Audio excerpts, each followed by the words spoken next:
Hey folks, just wanted to welcome you to part 2 of our State of the Appalachia show featuring Smokey the Appalachistai.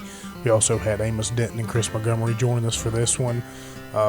Once again, just want to thank everybody. 100 episodes is a magnificent milestone to reach, and never could have did it without the help of so many people out there. So we tried to thank as many people as we could on this one and our next show as well. So for everybody out there that has contributed or listened or shared, we can't thank you enough.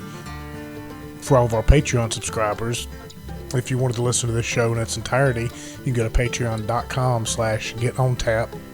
That's patreon.com/getontap, and for a minimum of $3 a month, you can always give more.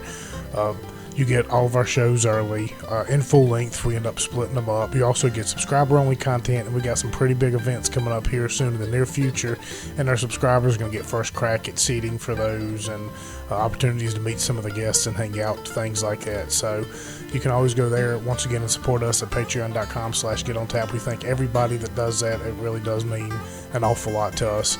And we just wanted to say before we get started on this one, for everybody looking for something to get into this weekend, 5 Points Music Sanctuary on Friday has a Larry Kill experience with a John Stickley trio. Saturday, Boombox, and the following Saturday, they got Fat Laces going on. So go to 5 Points Music Sanctuary. You can check them out on Facebook or 5pointmusic.com and check out some of their events. Go over there and give them a listen.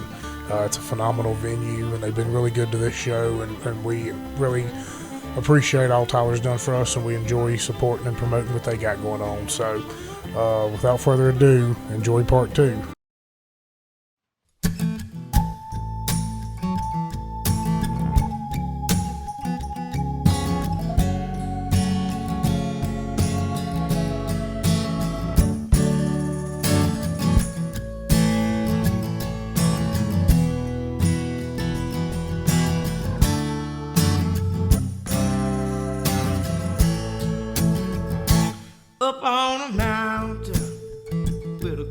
Well, one of the biggest points of change that I think that we should be making, and it's kind of twofold, and there'll be several people that are going to be extremely pissed off about this, but hey, that's what I do, and I don't give a shit. If we're looking at generating income, we're talking about generating tax revenue income. Why are we giving all our tax revenue income in short-term stays to Bedford County? Right? We can't rent and put up for VRBOs or what's the other Airbnb in Franklin County. Right? We can't do it because they've said, "Oh no, that's not what we can do." All right. Airbnb why are they saying that, though? Why? Well, what they're doing... What makes them think that you can't do that? That's exactly my point, is that the Franklin County Board of Supervisors think that they hold the moral high ground on where we can develop our revenue in tax dollars from. And that's a tough spot for many people to swallow. But for doing VRBO and Airbnb on the Franklin County side of the lake. Have you seen the tax? Go ahead. Well, I'm sorry. You finish up with that, and I'll come in. Bless you, Chris. Man, I want to give you a hug. Y'all get my blood pressure up tonight. That's okay. Well, I'm going to get it up right now because Bedford County have swung round and said, "Yeah, great idea, tax revenue, awesome. We can be doing that all day long. Thank you very much. Rake in the dollars, and everybody's fucking happy." And these monkeys down at Franklin County Board of Supervisors think that this is not a good idea, and this is about creating, right, their sole purpose in life is creating tax revenue dollars for the benefit of the county. So they have denied VRBO and Airbnb, because I can't remember Airbnb for the life of me. They have said, no, we can't do that. We're not going to do that. We're not going to approve it. And I'd like to know what little scheming bunch of shitheads and realtors are behind this that are denying tax revenue income for the county in Franklin County. And here comes another one. Throw this together, and this is very contentious, and I love it because that's what I do. If we have, what is it? Where you're doing cannabis or marijuana sales, medical marijuana dispensaries. I heard a conversation. And this was at the Board of Supervisors meeting. Oh, by the way, we're not going to approve that. And I went, well, that's your opinion. Do they think honestly that people aren't buying weed in this county? What they're doing by saying we are not going to grant that license to anyone that is going to be a dispensary for that product is that, by the way, everyone from Franklin County can go to Roanoke City or Roanoke County or Christiansburg if they've got the legs to do it to run over the mountain. But so there's a cost element there as well. So they're saying, well, we'll send all our Franklin County revenue in that regard outside of our control. We will allow you to spend your money to buy whatever marijuana products, dispensary, whatever it is, in Roanoke County or Roanoke City. And by doing that, right, and it dawned on me shortly thereafter that these people are making a moral decision on my grounds. And quite frankly, I have not voted you in to make any fucking moral decision on my account. Thank you very fucking much. You are there to create revenue for this county and not make a fucking moral decision based on your morality as to what revenue this county can fucking make on its own.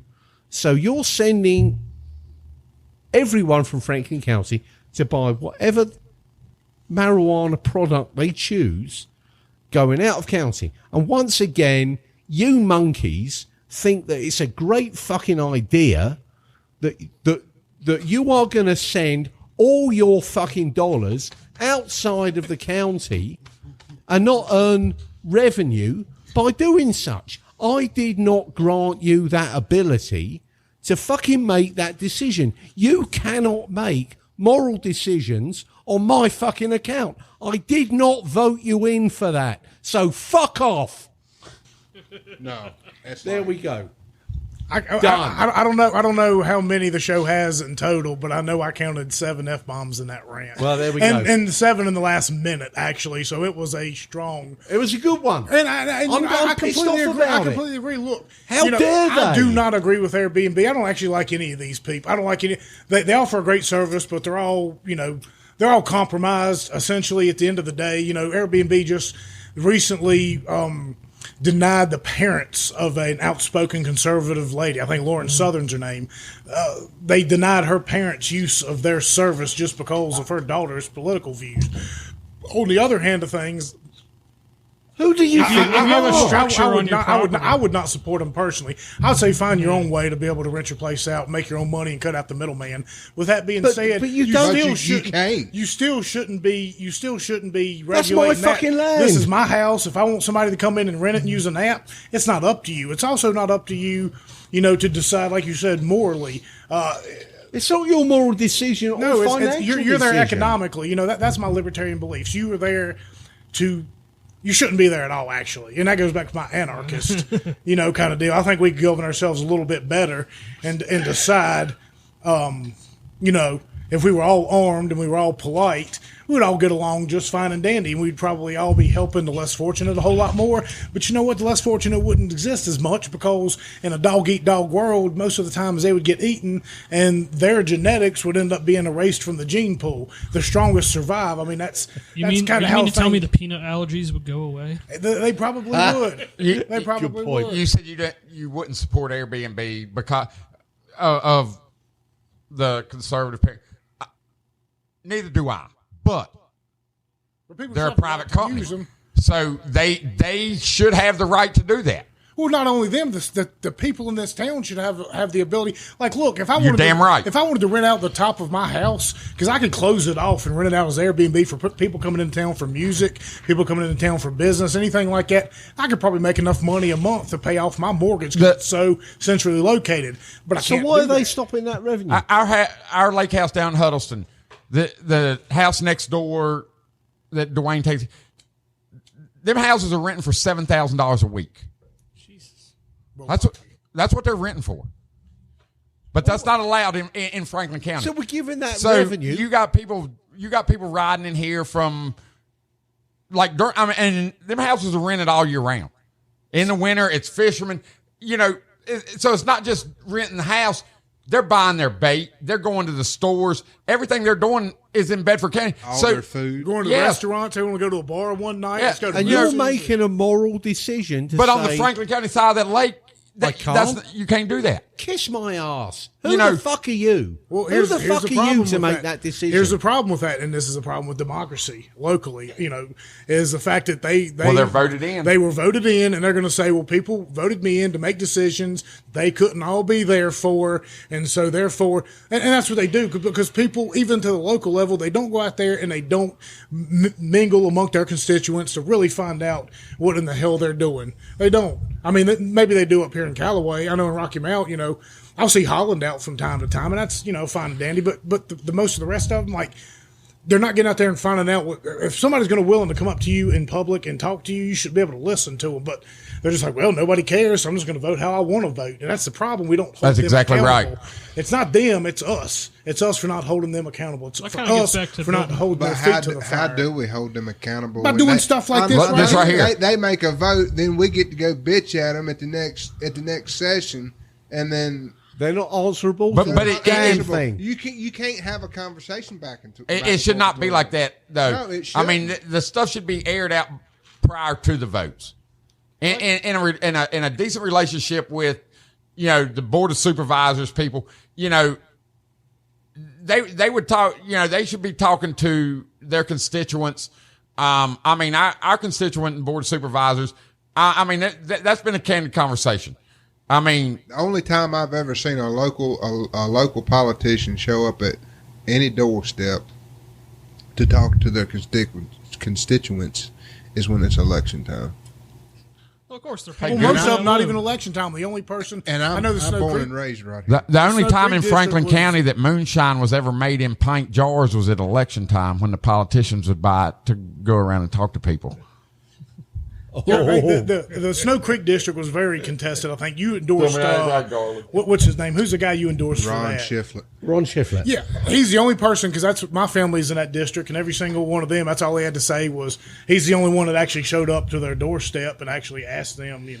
So it just doesn't happen whether you're elected or not anymore. Politicians don't care because they know most people don't care. And the way to change it is most people do care. Most people just don't. Well, they don't have the time say to. Nothing. Why are we denying? Why are we denying from the Board of Supervisors a revenue stream that will enhance the Franklin County coffers and take and compete with Bedford County? Why are we swinging around going, oh, we're not going to do that here? You've got to be kidding me. Look at Floyd County. They have pushed themselves as a tourist destination. Think about the outside money they bring into their pot. And now that we so who gives a damn whether you agree? Whether it's a bunch of fairies running around in a field, I don't care. But think about the money that they are putting in their local pot from that. Mm-hmm. And we're saying, oh no, we're not going to do it. Amos? Huh? We're not going to do it. Fairies. What's a ferry? Until we start Like a treating tooth Board of fairy? Supervisors meetings like we do FIFA and Super Bowl parties at the bar and get in there and get rapturous and rowdy, they're not going to ever feel the heat. And until people feel the heat. So we got, but at the same time, they make it hard. Like the last couple of meetings I saw, they were having some kind of, it was like 3 o'clock in the afternoon on a Thursday. It's like, no, you should hold these things at night when enough people getting off like work. the 8 a.m. Floyd County Supervisors meeting? Yes. That's 4.5 hours People long? got to be at work. They're not going to show up. They're not Or going to take a the day Board off of of work. Supervisors meeting that happened the day after their podcast on a That was holiday. the town council, I think. Oh, yeah, the town council. Yeah, What holiday was meeting. Some holiday in October. What goes on in October? So how can when I think of the state of Appalachia, how can the state of Appalachia help change this? So I think to answer your original question of what could we do is I think it's building those local communities, because if you look back at the founding of this country, America, not Appalachia, obviously, you had everyone, for the most part, getting everything for their daily lives from the town. If I needed something, if Amos is running, the paper, the local newspaper, he's doing 4 or 5 other things as well. Yeah, I'd go to him. I'd do some work for him. I'd get some work off of him. Basically, they had communities that were self-sustaining. So that way, no one in Boston gave a shit about what the people in Lexington or Concord were doing. The people there certainly cared about what was going on in Boston, but at the same time, you didn't see the people of the countryside rise up after the Boston Massacre. I think it was 3 or 4 years later, actually, when the Battle of Lexington Green happened. But at the same time, those people that worked with each other, lived with each other, and depended upon each other, also trained with each other militarily. So that day when, the police did come to their town, they fucking shot them. That sounds like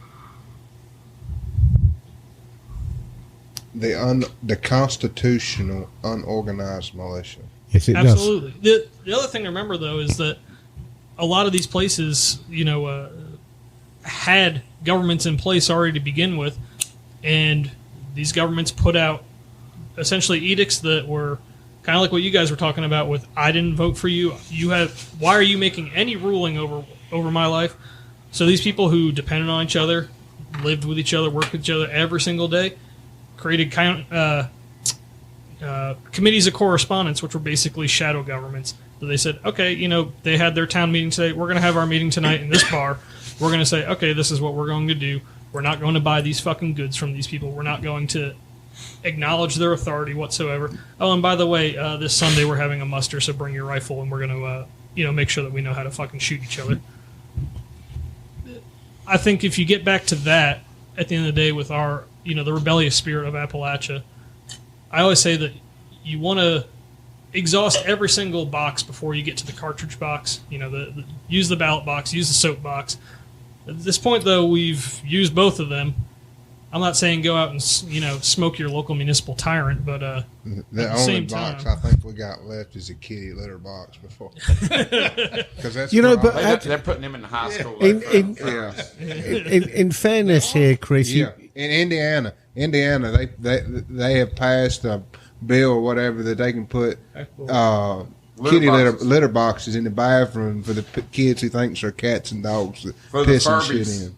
Indiana is as far away in my mind from Appalachia as fucking California is from us. Let them do their weird fucking thing as long as it doesn't spill over to here.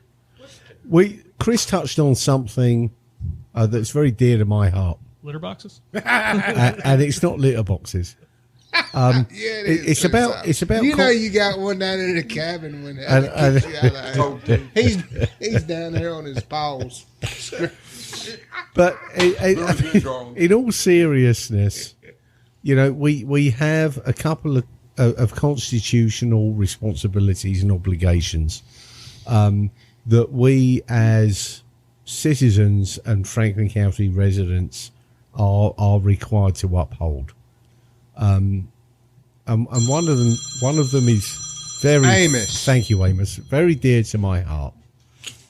Is the Second Amendment and our constitutional responsibility to uphold the Second Amendment and the First Amendment, funnily enough, But you can't have the first without the second. And you can't have the first without the second.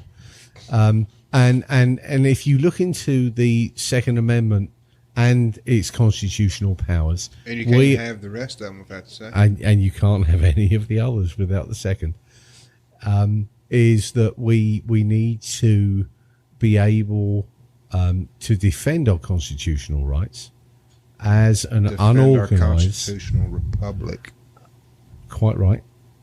not our democracy.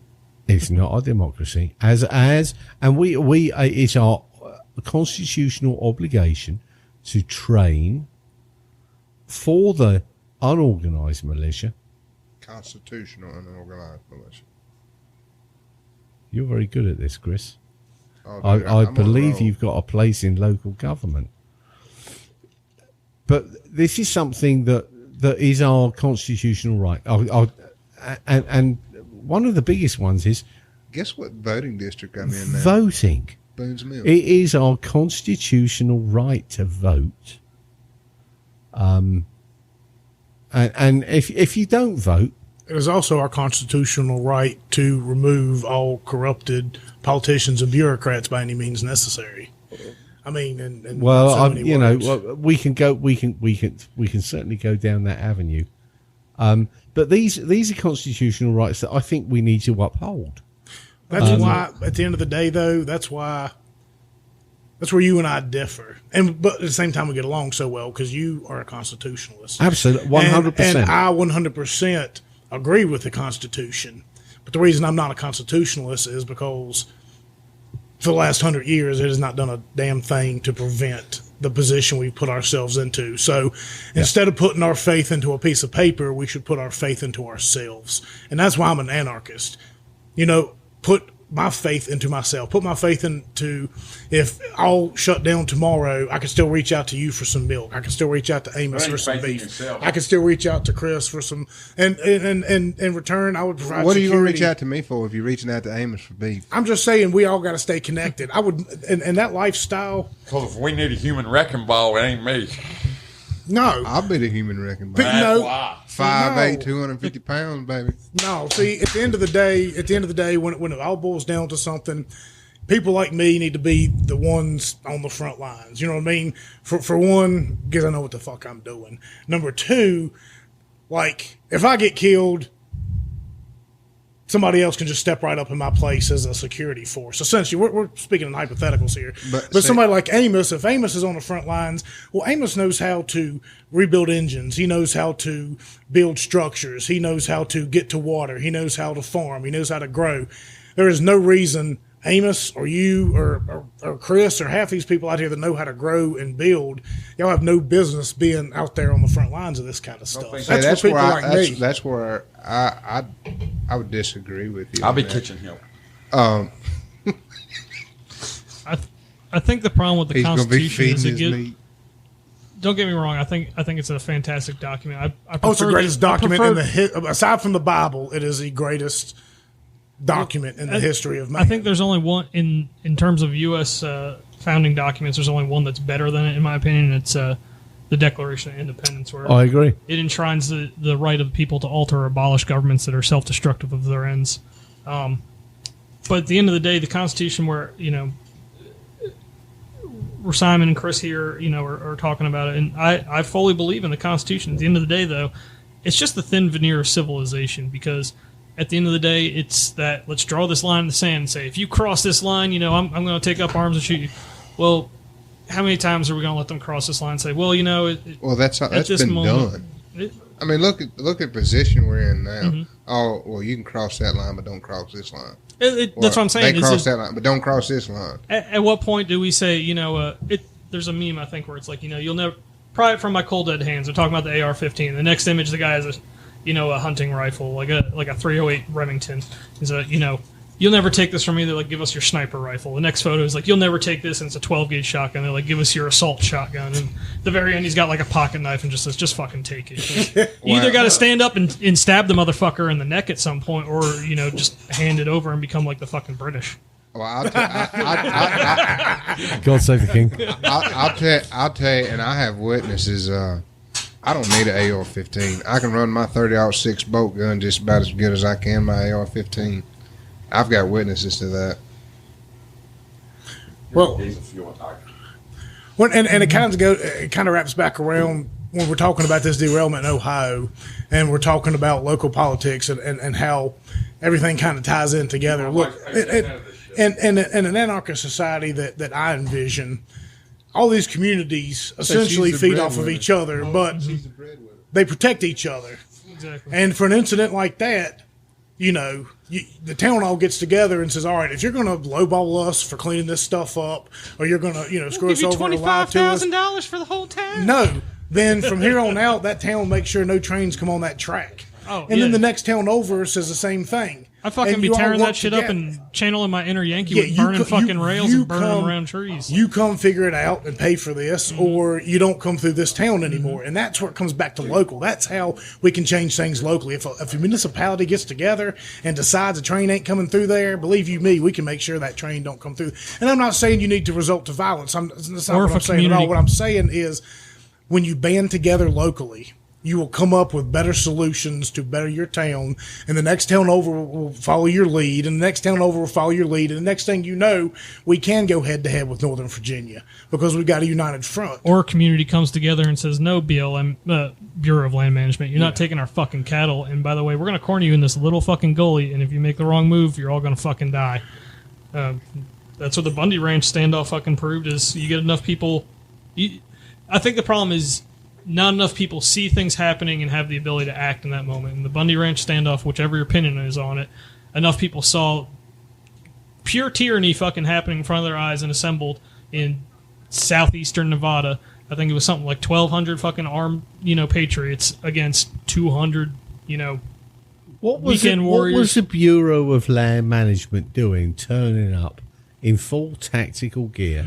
Oh, it was also the feds, too. The FBI and the ATF were also involved in that stuff. Of course it was. Because the one Bundy is now a representative of some sort, I think, in Idaho. Amos Bundy, I believe. Yeah, I think he's a senator or a congressman or something. And he recently was on the Tim Pool show, and I listened to that whole episode, and he kind of went through that whole deal. And yeah, I mean, they executed one of their friends or something in an ambush, like a military Lavoy finna come out in ambush. The Malheur standoff a year later, I believe, is what happened.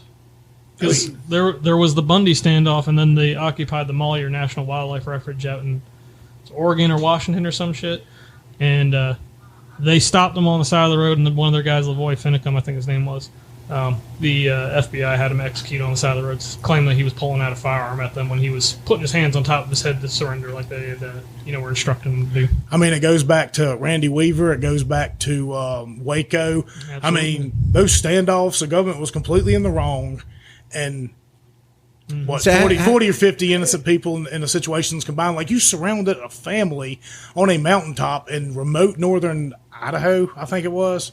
Yeah, northern Idaho. I mean, way up near the Canadian border, all by himself. And you completely surrounded him with military force and sniped his wife in the doorway while she was holding your son. Infant child.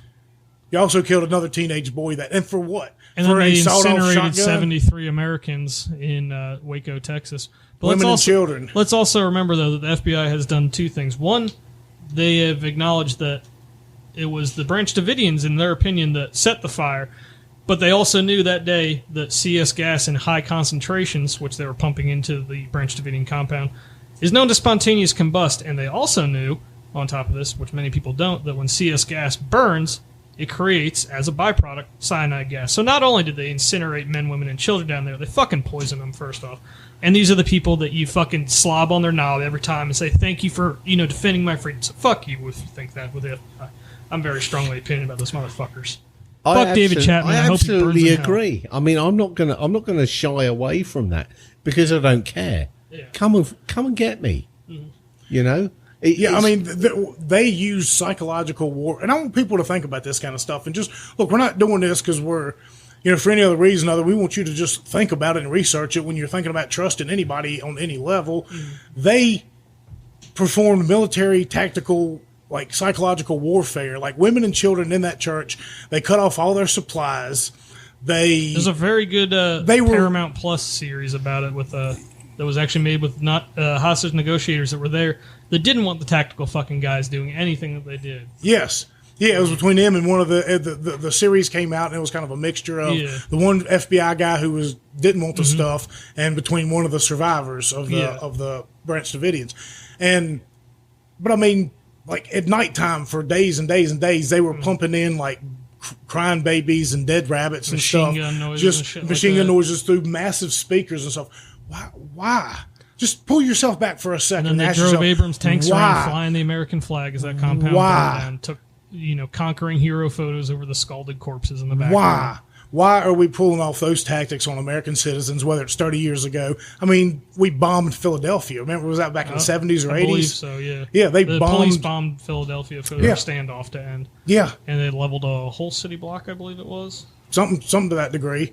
I mean, talk about Black Wall Street in Tulsa back in the day. And, the empire always comes home, my friend. It's the shit that you saw in Iraq is being deployed in American has been being deployed in American streets for years, and it's only going to get worse. Everything that we deploy overseas, you're going to see back here eventually.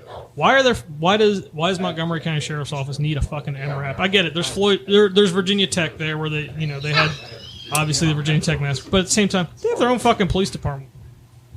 Why do you're serving a drug fucking somebody's got a little bit of this sounds terrible, but somebody's got a little bit of fucking meth, and we got to bring out the armored fucking vehicle for him. Like, the tweaker's gonna either blow himself up or go on a high speed pursuit on a moped like he did 2 months ago, or you just wait for him to come out of his house for a couple of days. I mean, send two lowbrow freaking patrolmen to sit outside of his house. He's eventually got to come outside. Same thing with the Branch Davidians; they eventually had to come outside. If you really, but the whole thing at the end of the day was over complete and total nonsense. Like they attacked that compound.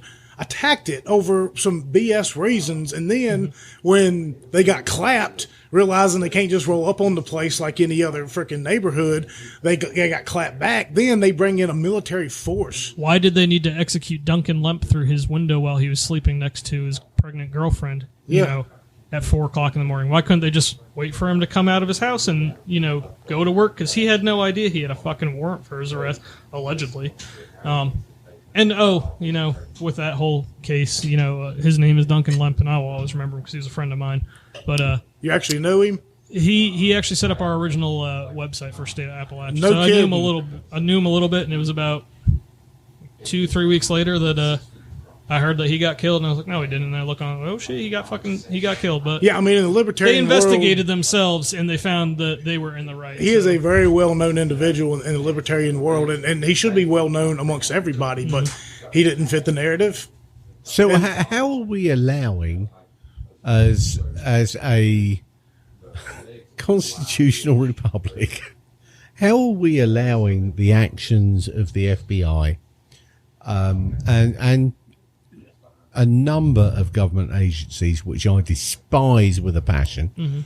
God, I've made a target for myself. FBI Van 7, yes. Hey, at least we're all together when we get drone striked right now. Well, but that's where we're at. This is a police state. This is not right. When are people going to wake up and realise this is unacceptable? I mean, how many security agencies does the federal government fucking need? Apparently one more, because they're going to... we talked about this, I think, in the last episode, but the Department of Education has a SWAT team. What a bunch of... The Department of Education has a SWAT team. The FDA, the USDA, they all have their own fucking SWAT teams. So, be careful, my fellow raw milk peddlers out there. They're fucking coming for you with the goddamn MRAP again. Oh, yeah, I've got a surprise for you. Yeah. Please shoot the Tannerite dog. I mean, the dog. This is what we've got to. We've got to a point of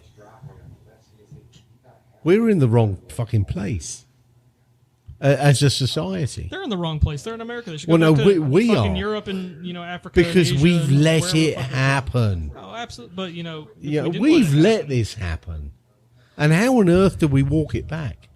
That's the that's the question. How do we walk it back? I think. Hey, that's a crusher. Secure those. I think the best thing you can do, like kind of swinging everything back around to what we were talking about even before the podcast started, was that you're saying you think that libertarians, constitutionalists, hopefully in the next upcoming election, not the big owls, obviously, but, just libertarian voters in general, can make a good comeback. I think the problem that the Libertarian Party specifically has is they focus on that big, we want to go for the presidency, and sure, you're going to get at most maybe 5% of the vote. Focus on your local elections. The reason these school boards are all fucked up, the reason these town councils, county councils are all fucked up, sheriff's office that have sheriffs that have absolutely no business being there. I'm not saying for Franklin or Floyd County. I'm just saying in general. People don't pay attention to their local elections. Why are we electing our senators, by the way? Mm-hmm. Why? How did that happen? People don't remember that, but electing our state senators has not always been, our federal state senators has not always been the case. It used to be that the governors of those states would select appoint the them. senators. Absolutely. And if that was the case, then each state would be represented. Why do we equally. in Southwest Virginia pretend to vote in the senator election at all? Because we know that none of our votes for that will matter in the slightest. So, where we move forward from here, goodness sake. Another beer. Probably another beer or another glass of rum or something. Is how do we get ourselves out of this hole? And I firmly believe with every comment that's been made around the table, and comments that we've made in the past, is that we affect local government, and that's how we affect our local lives. And you don't have to swing around and go, you know what, I have to vote Republican in my local constituency. No, you don't. Okay, so let's dispel the myth of voting Democrat or Conservative in our local politics. The left and the right wing are the same wings of the same bird. They're exactly the same. So don't think that you're doing yourself a favour by saying, "Oh, I'm going to vote Republican or I'm going to vote Democrat in your local elections." It doesn't solve any purpose whatsoever.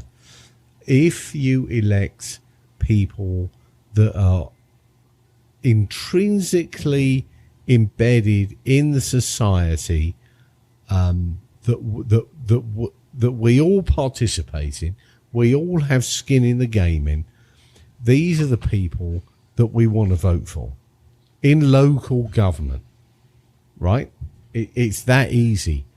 I'm not particularly interested if you put your Republican label behind it or your Democratic label behind it, because it makes no difference, right?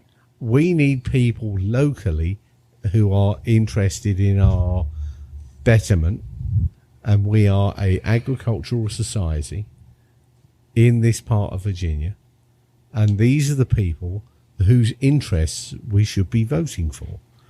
I don't give two shits about if you're a Democrat or you're a Republican. I want you to be interested in voting our industrial. Yeah, but you got if you don't attach to the Democratic Republic, you don't get them dollars. Who cares? Let's Yeah, I want to vote for Simon or Brandon or Billy. I don't want to vote for me. Oh, I'd vote for you. Oh, good God. I just want to see you drinking up there in the middle of the meeting. As soon as any of the other ones start talking, just crack that beer open and start drinking. This guy it sounds very, this is, it's just like in Cloud Cuckoo Land. What can you do? We can affect local politics. You can also affect your local world just a little bit different. You don't even have to wait for election cycle. When you get that jury notice, that jury duty notice in the mail, fun reminder. You go as a juror. If you do not believe that law should be a law, let's look at marijuana laws, for example. You are not compelled to figure. They can be guilty of breaking the law, but you can morally say, I don't believe this person is guilty. Jury nullification works, my friends. Remember it. And that's why your podcast isn't going to be aired now. I brought up jury nullification. Jury nullification. That sounds like a great concept. No, it is. It most certainly is. Show up for jury duty. If you're a liberty-minded individual, to hell with it. Take your licks. Work can't do anything to you. Show up there, and if it's something completely absurd and ridiculous, that they're going to throw a man in a cage for X amount of days or years or months, be that one guy. Nope. Just be that one person. Hold it up, and eventually the district attorney or criminal attorney Tom is Dick gonna is say, here "I can't keep for having a retrying sawed-off this." shotgun. Yeah, that in my opinion. Yeah, you can't. I mean, that's not a law, so he's not guilty. They want you to look at jury duty as something that is a miserable thing to have to do, as a complete and total waste of I've time. never been called. But it's your jury. sacred and they want you to do. They want sacred you. duty. They want you to do Have you? that For for the the religion. simple fact that they want to get as many rubes as they can as possible. So Did you put him in jail? we'll give people outs, and they'll find their ways to get out. But we'll get the people that are just interested in drama. The people that watch soap operas all day long. We'll get them in here, and we'll put on a show. And that's what really the jury pool comes down to. No, it should be random every single time, as it is now, and you just show up and you do it for a day. There's no picking jurors and this one doesn't fit or this one doesn't fit for this beliefs. No, peers. At worst, you can get an innocent man off of whatever bullshit charge a prosecutor's going after him for. Yes, and that's a good way to eat at the system. You chip away at the system, because now you're clogging up the courts even more, and you're starting to force them to have to reduce ridiculous. Like, hey, as much as I can't stand him, I will give Northam credit for one thing: it's for taking away the ability for police to pull you over for nefarious and ridiculous reasons anymore. Like not having Fun a reminder seatbelt that on. if you get a traffic Did you say ticket, Northam? Yeah. I'll tell you, Joel loves him. He gave him his voting rights back and his gun rights, but he still can't take his little girl to school. fun reminder: if you get a traffic ticket, you can appeal the court decision and go to a jury trial. And if all of us do that, you know what's never going to happen? Traffic court, because they're not going to be able to prosecute 1,000 fucking traffic tickets that Virginia State Police are writing on 81 every single day for, your state inspection is 4 years out. Yeah, I'm going to keep it out. I'm not going to inspect my Jeep. Come after me. Suck my balls. After the last podcast, I've never looked at the roundabout on 122 the same ever again. I'm gonna tell you something. That roundabout is the biggest crock of shit. You can't even get around it with a big truck. No, you cannot. Drive Every straight time. through them. Drive straight through them. On I the said first this last podcast, time. he said he drove straight through the roundabouts. Every time I come down 122, I look at that roundabout and I think, damn. Yeah, if you drive through the greater New River Valley through a traffic circle and see, skid marks or bushes knocked out of the way, that might not have been, but it probably made driving straight and the through reason it. I say that about 122 is It's too small. there's no, I can't even, when I'm pushing snow in a tractor, Oh, that's always fun to deal with. I can't even get around it without either one tire getting up on the thing or pissing somebody off. I mean, that's the biggest joke of a roundabout. Now, I will say, if it has stopped the accidents from happening, which I believe is what it was designed to do. You could have put a freaking stoplight out there. Most car wrecks are not stoplight. accidents. I resent the word accident. It's a motor vehicle collision. Most car wrecks are not accidents. Billy, did you know that if me and you were to get pulled over by a state trooper or a local police officer, that we can request DOT because we have a CDL? Huh. Well, that's good news to know. I don't necessarily know if that would ever help me out. It'd probably just make things worse for me. Well, it probably would. It's good. Especially because we get along so good with the guys that pull us over. Good knowledge to know. But also, when you get pulled over, what do they write you a ticket for? Being a dickhead. No. Having a small wiener, failing at life. Oh, wait, you're talking about what I'm getting the ticket for? I thought you were talking about why they're writing the ticket. Not paying enough money to them. Operating a vehicle Yeah, kiss my ass. over speed. Well, if you look up operating a vehicle, the terminology means making money, which is why the CDL was originally designed, because they didn't have a license, but they needed a way for people to have identifications that were operating 18-wheelers and such. Operating is making money. I'm not making. Ask a doctor. I'm not making money when I'm driving down the road in my personal vehicle. So therefore, Personal conveyance. when you write that ticket for operating a vehicle, a 2010 Toyota Corolla over speed, no sir, I'm not operating it. I'm driving it. I'm commuting. I'm not operating shit. Go fly a kite. I'll see you in court. There is that. There is. Knowledge is power. I agree with you.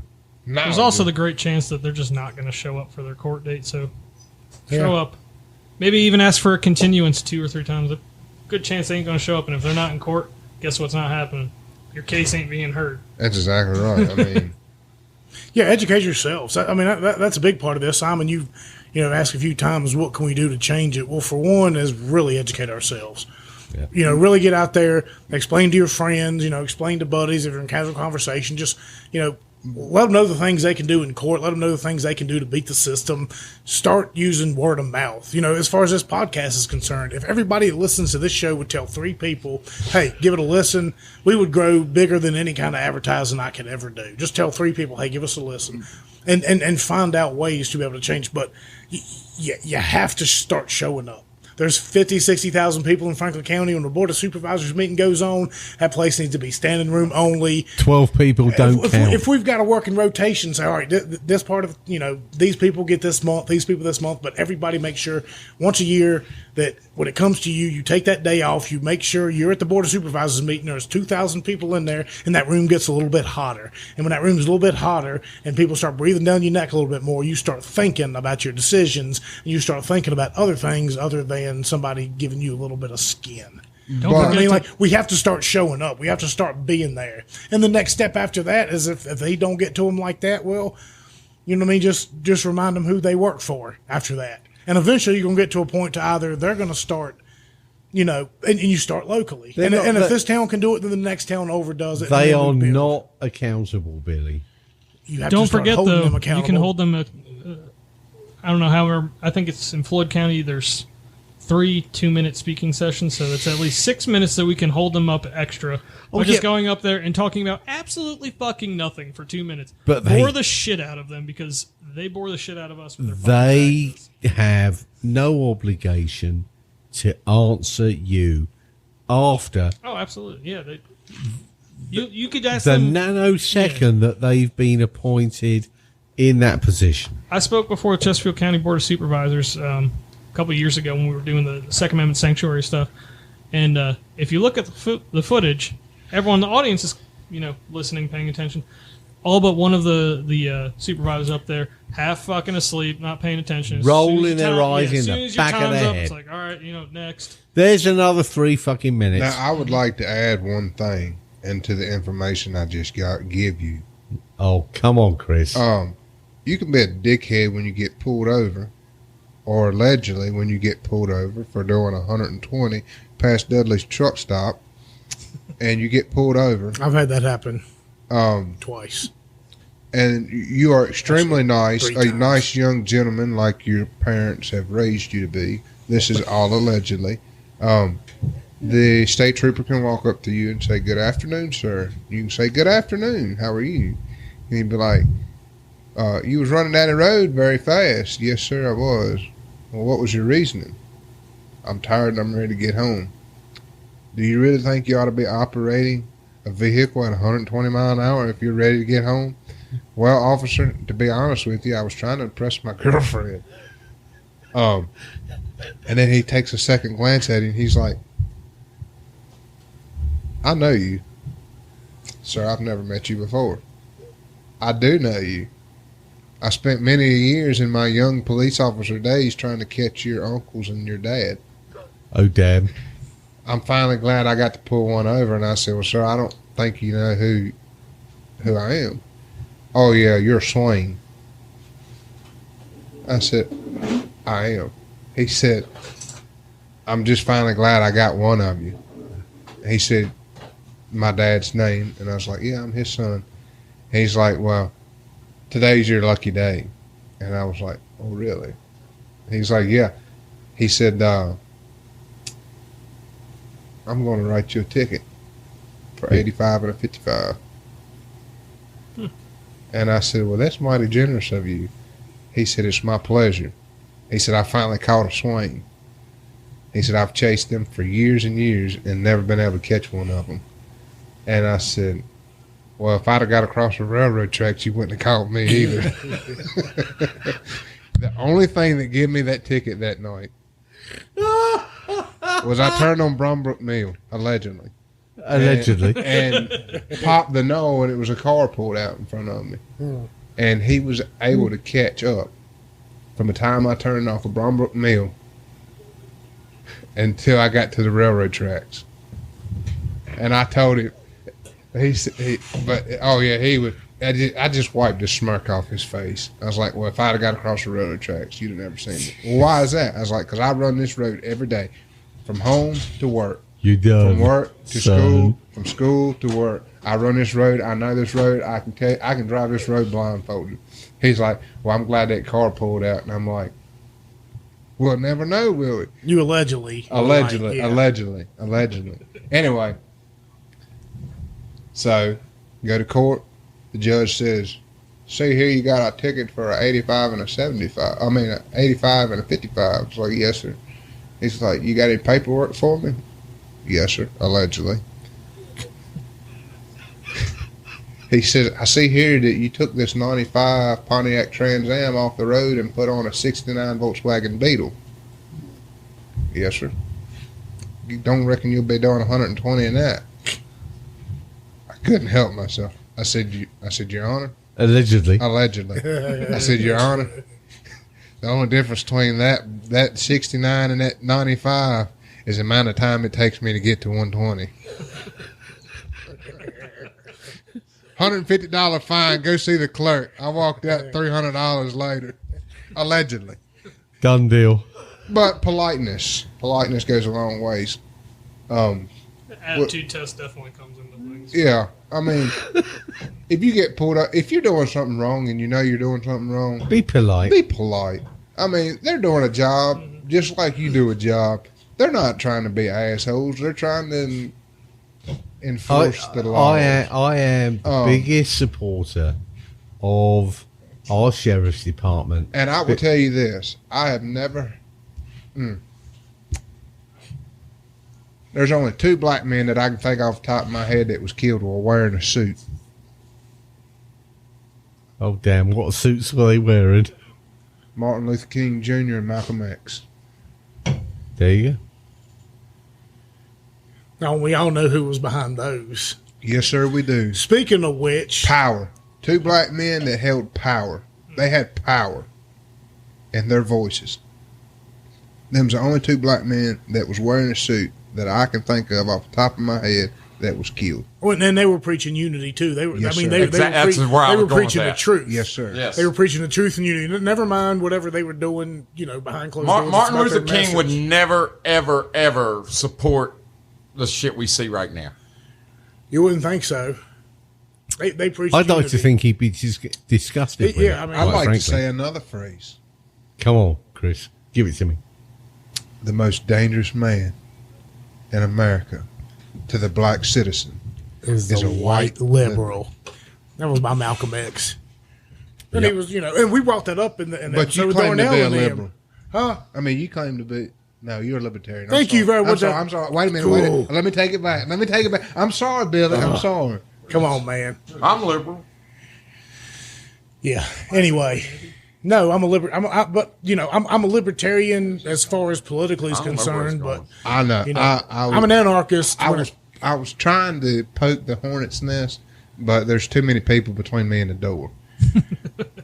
There ain't no hornet's nest to be poked. Man, at least 2 there really rounds. ain't. But you're right. They would be, and they were absolutely right. They were absolutely right with their message. And they took a bullet for their message. Their message was absolutely on point. Well, how about the fact here that recently it came out that the Alphabet Boys were involved in the JFK assassination. And not only did it not make headlines, it was just glanced over, and everyone said, "Yeah, we already knew the first conspiracy was." Carry on. Yeah, carry on. It was about like 119 of the top 200 stories on a Friday night, which is the worst news days that could be possibly released. But that's when it was released. Friday night, they came out with it, and nobody picked up on it. Nobody talked about it. No one. Well, it's because, like you said, we all, for the most part, were like, yeah, we already knew that anyway. You know what I mean? It's nothing new. Ooh, get new material. Yeah. I mean, But Well, you know what his alleged last words were, right? I need this parade like I need a hole in my head. Oops. what in the world we got going on here? We got two conversations going on. Look at these two mouth breathers going back and forth. Don't be racist against German Baptists. I don't think that's racist. What we're talking about is don't come to my truck looking for a fight. No. What he's saying is you mess with one seed, you mess with the whole watermelon. That's right. That's right. And damn, a watermelon is good, son. I didn't say that. What about the yard bird? Hell yeah. Finger licking good. Simon, you want me to give you my secret blend of herbs and spices? Come on, give it to me. I know you're going to. This podcast just went for a turn, didn't it? We got some Afro man breaking down here. Break it on. Huh? I can't. Come on, man. I can't. I know you can. No, he's. Hey, are we kind of at a stall point? We're never at a stall point. We're Why? coming, huh? I had an idea All right, shoot it. for some of the guys that are on here pretty regular, and Brandon can jump in on this anyway. Thank you. Just so when people think about Amos, they probably think about some West Virginia hillbilly hick. That's what I think of, but go on. Well, you know him a little better than most people do. I want to throw down a challenge. People think I'm a country kid. I was born and raised in the country. But I'm rock and roll. Come on. I was raised on Poison, Guns N' Roses, Damn Yankees. You know, Uncle Stephen wouldn't say that noise. well, it ain't Uncle Stephen. It's the man I call my dad. I'm not going to drop his name on here. But I got you. But I had this kind of cool idea. Off the top of your head, the song. If you're having a shit day, play one song that lifts you up or gets you in the mood to do something. Sing the first line of it. Jesus.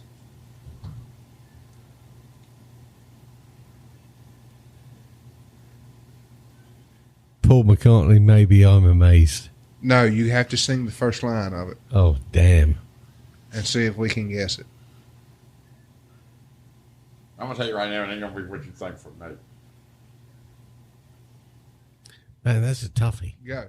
On a hill far away stood an old rugged cross. I'm going to tell you right now, at the end of the day, the old church songs Oh, yeah. will bring you out of a dark spot. Gospel is the way forward. I'm on the back 40 in the tractor. Uh-huh. That's a gospel. That's the first thing. My queers, love you, Kelly and Eric, and I call them my queers all the time. He asked me one time the same thing, like when you're in the backside of the field, and I was like, I told him, I was like, man, God, because I'm an old country guy. The Highwaymen, Johnny Cash. That's my people. He said, I got the most respect for you fellas that's got to drink his yellow water. Exactly. Because that was that man right there was a troubled man. Mm-hmm. But he was also a part of Appalachia. Figured out how to fight it. Absolutely, he was. Figured out how to fight it. Mm-hmm. And at his hometown, they got a big picture of him painted on the water tower. This is for real. And somebody, probably like a Chris Montgomery or a Billy Riddle, shot the water tower one night right in his crotch. From Johnny Cash. It was a 270, wasn't it? Yeah. So it looked like he was standing there pissing. Shot it from like 400 or 600 yards away. So there's Johnny Cash You standing seem there. like you know an awful lot about this. It wasn't me. Yeah. I read the story. I did too. No, I didn't either. Matter of fact, we were coming back. Rockingham Co-op supplied a bus for a bunch of farmers to go down to the North Carolina Farm Expo. And on the way back, somebody was one of the guys on there was telling me, said, "Yeah, you know, somebody shot the water tower over there, shot it right in between his crotch. Looked like he was pissing." What about your song? I was getting ready to go there. Well, I wanted Billy to get back before. So, what I laid down a challenge. Yeah. If you're having a shit day, and there's one song, or just any kind of day, there's one song that can get you pumped up, motivated to do whatever. Sing the first line of it.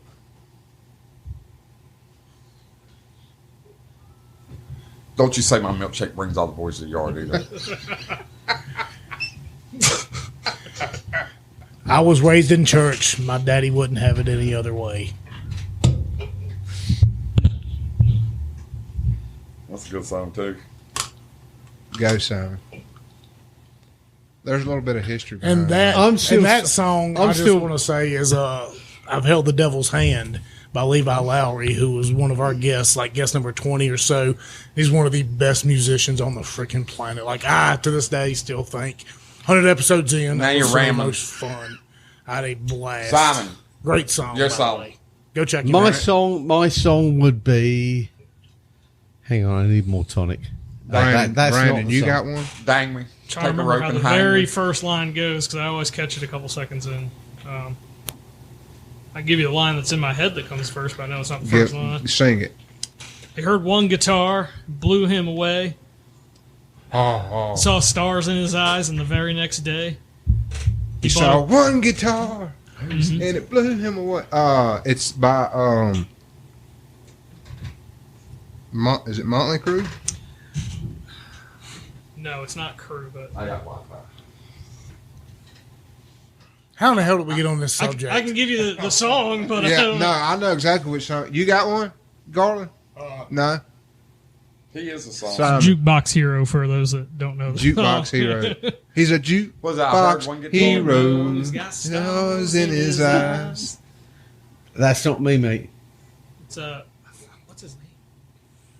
Simon strikes me as a Imagine kind of guy from John. No. Simon strikes me as a Dolly Parton. No, He just listens to the British Grenadiers all It's day. a classic. It's a classic Paul McCartney. Maybe I'm amazed. It's a what?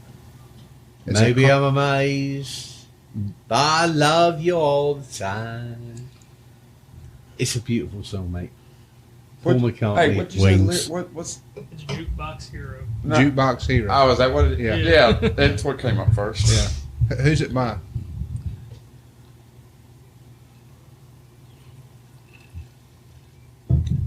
Now I we know got it's to a get lyric. that fucking song. Do See, you? the problem is that on my Spotify playlist, they're right after "Kickstart My Heart" by Foreigner? Motley Crue. Yeah. Foreigner? Yeah, okay. Foreigner. Yeah. That's about as 80s hair band as it gets. So mine is mine comes with a history. We was texting the other day, and I told you I used to be a wrestler. I blew my knee out in 8th or 9th grade. I can't remember now. What Anyway, year was that? Scared to know. the year I blew my knee out, How old are you? I just turned 33. Oh, God. Actually, it's almost a month ago now. Y'all? You think I'm wet behind the ears, but by George, you rub these ears right here, they I'm dry. going to tell you right now, I remember when you was born. You probably do. You probably do. Anyway, going through high school, I was going to serve, and I blew my knee out. And coming from a German Baptist background, my doctor and grandma were really close, and she begged him. I talked to a recruiter, and he said, "I can't do nothing with you until you get released. Have a doctor's note saying that you're good to go." And I wanted to go out of high school. I was ready to sign the papers and go serve, and I couldn't. My doctor wouldn't release me. Oh, that was a blessing in disguise. Well, Please release me. looking back on it, Let me go. I thank you, Lord, that it happened. But I have a very soft spot for our servicemen and women, because there's no guarantee that they'll come home to their kids. And there's a lot of kids that's grown up without fathers and mothers, due to the bravery of their parents. And it doesn't matter if I'm having a good day or a bad day or just a whatever kind of day. When this song comes across my Pandora feed, I'm blowing the speakers out of my truck. A company always on the run. Bad Company. The song is Bad Company, and the artist is Bad Company, and the album is Bad Company as well. I've got fond memories of that song as well. Featured, my favorite version is Five Finger Death Punch. I'm a fan of the original, of course. But Well, I am too, but I mean, anyway, I got chills right here now. That's from Garland rubbing your neck. No, we got 5 feet in between us. He ain't touching me with no pole. Fingers. Want to bet? But to the servicemen and women out there, from the bottom of my heart, thank y'all. I love y'all. And I hope y'all make it home. Be home. And that right there is how me and Billy became close. It's him coming home. I was We were battling- both in a world way out The of our hair, league. the hair on Yeah. the back of my neck is standing up right now. Well, I mean, yeah, I mean, like, for me personally, and we've had, 4 or 5, shows about Iraq on this podcast over the previous one. Go back and listen to them. There's some phenomenal I stories. love every last Like, one. I wouldn't trade my time over there for nothing, because at the end of the day, regardless of what I think about it, regardless of the politics of it, I did something. I signed up like an idiot. I paid the consequence. I went overseas. But, I learned some valuable life lessons. I wouldn't be here today. I wouldn't have my wife today. I wouldn't have any of those things. And I also wouldn't have the knowledge of how ridiculous our freaking government is. I wouldn't have the knowledge of how corrupt they can be. And looking back on it, reasons why we were there. And now I can turn around. And on one hand, I don't want to discourage anybody from signing up. But on the other hand, I want to discourage them from signing up, because if we bleed out the system, then maybe we'll stop having 200 bases all around the world. Maybe we'll bring back our troops home and protect our borders, and instead of going out there and protecting people that don't give a rat's ass about us one way or the other. Like, on one hand, we need it. On the other hand, I want to encourage people not to do it, so they're backed into a corner to where they have to start taking the best of the best and moving back inward, bringing our troops home. Like anybody that goes out there and serves and signs up, for the most part, I'd say 70% of them are doing it because they don't have really another option. They either want to pay for college, or they either, have kids to support and they need the TRICARE or whatever. They're doing it for just to keep their feet up, their heads above water. So I don't blame them for that. It's opportunity. And I think at the end of the day, the more people we send through that freaking system, the more we're going to come out of it and realize how corrupted it really is. And now we got all those people on our side. So I appreciate it. I appreciate the love and support everybody shows the troops for all that they do. They're just thrown into bullshit situations Come home out of their safe. control. But at the same time, Come home safe. start telling people to not sign up. Don't encourage your kids to do it. Don't send them to go die for some banker so they can make another percentage point or two on their The stock best way to somewhere. support the troops is stop creating Exactly. guidelines. Stop. Yeah. And Old men start wars, young men die in them. yeah. If Biden had to meet Putin out on the fucking battlefield, it'd be a whole different story. Yeah. I mean, that's how Get you lost used all to. the way Straight. there, though. But so Billy, tie this back in right quick. A while ago, you said that the me's and Simons and Amoses of the world shouldn't be out on the front lines. I said I didn't agree with. I disagreed with you on that. If we stayed to our constitutional roots of being a well-regulated constitutional militia, we would all have a skill set, and it didn't matter if we were farmers or not, because we would come together, we would train, and we'd be ready for any situation. Yeah. Now you have the experience and you have the knowledge and whatnot, but if I had that same training and that same experience, then it would be a much bigger benefit to you on the quote unquote on the battlefield. Because I wouldn't be some jackass out here in the line of fire running around trying to find where my ass is at. No, it has nothing to do with knowledge. It has nothing to do with experience. And it has nothing to do with tactics. It has everything to do with preservation. And the fact of the matter is, I drive a truck and I do a podcast. At the end of the day, when it hits a fan, those are not qualities that are going to be able to do a damn thing.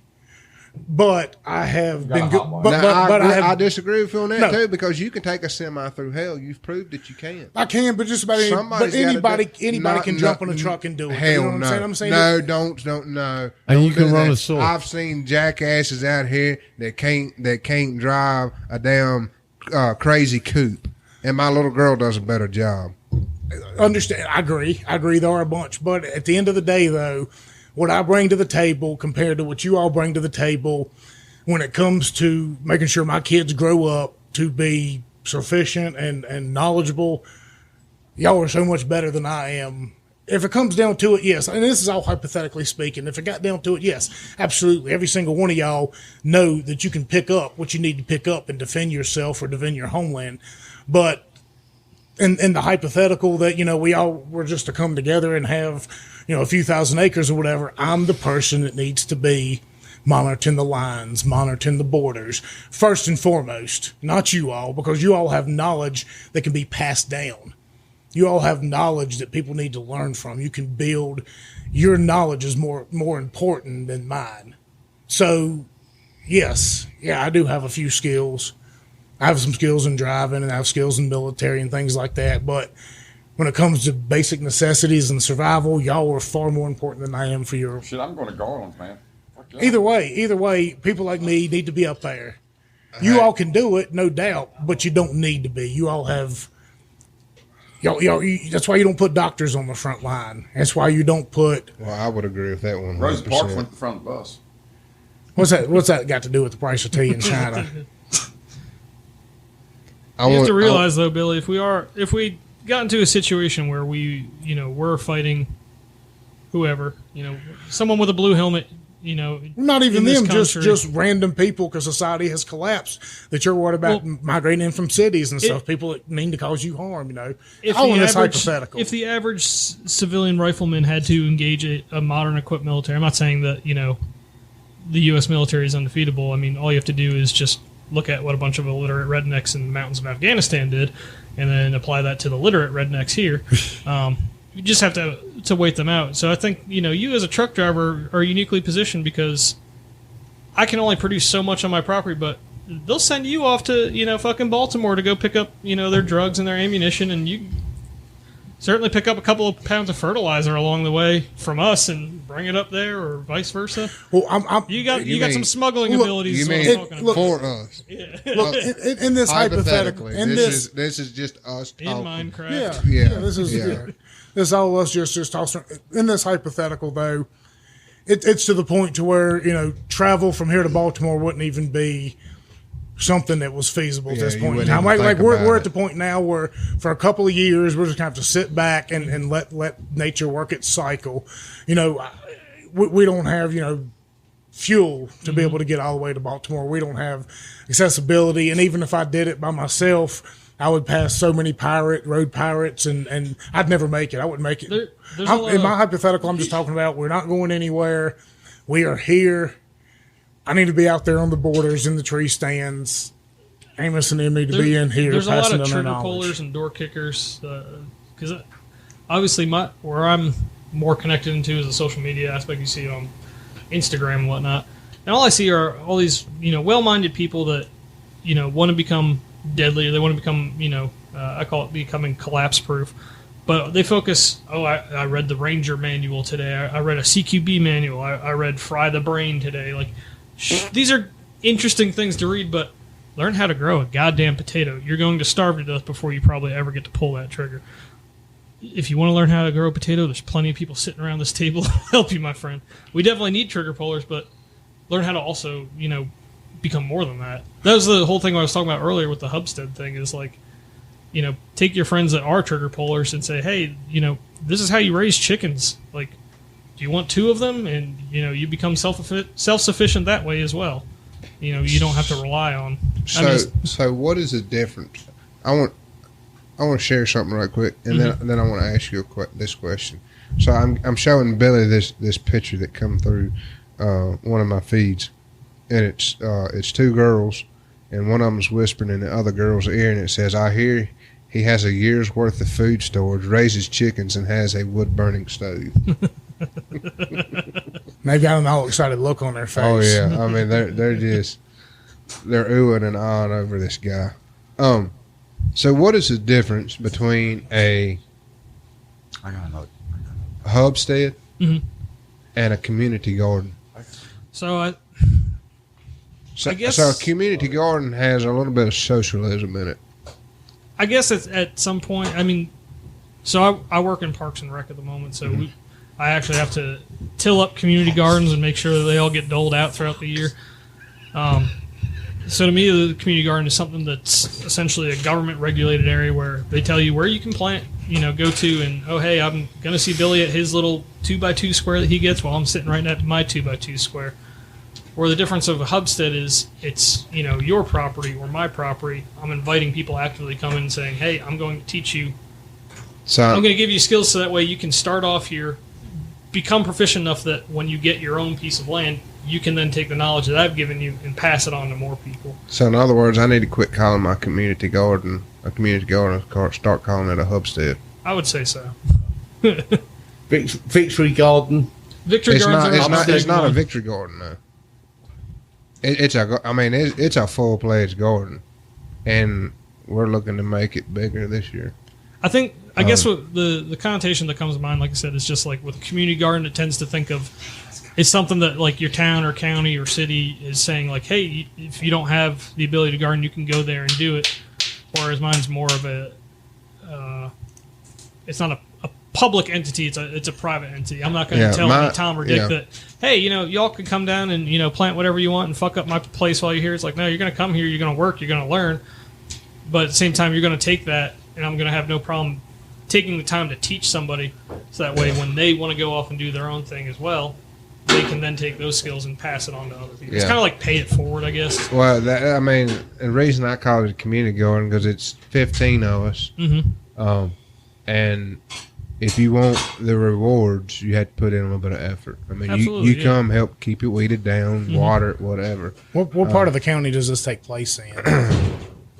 BFE. Okay, I would just because where I'm at. I'm right there in Rocky Mountain. I was just thinking, maybe if for nothing else, just once a week, I'd like to bring my daughter down there if I can make it happen. Just so she can learn. I will share you off air. I will share it with you off air.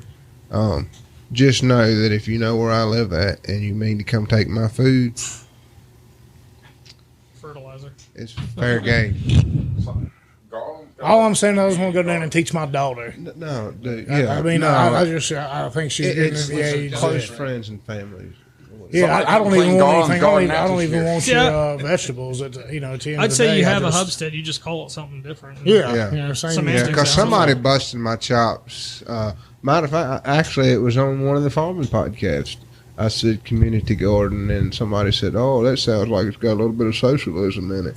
Well, I like to think of it as kind of. I like to think of it as kind of like the John Locke. No, well, he said you don't work, you don't eat. Walker Adam Smith. Yep. John Smith? John Smith. John Smith. Locke. Hell, I don't know which one. John Locke is life, liberty, property. Yes. Okay. Yeah. John Smith. Man. When they first settled over here, you had your lazy asses just like you do now. And they thought that everybody was going to sit back and do the work, and then they were going to get the benefits of it. And he said, yeah. He said, no. He said, if you want to eat, then you're going to work. And don't get me wrong. We are there now. We are there now. And I have no problem dishing out money to help my veterans or people who are honestly disabled. And this was the rant that I went on the last farming podcast when I said, get your lazy ass up and go to work and supply or support the family that you committed to.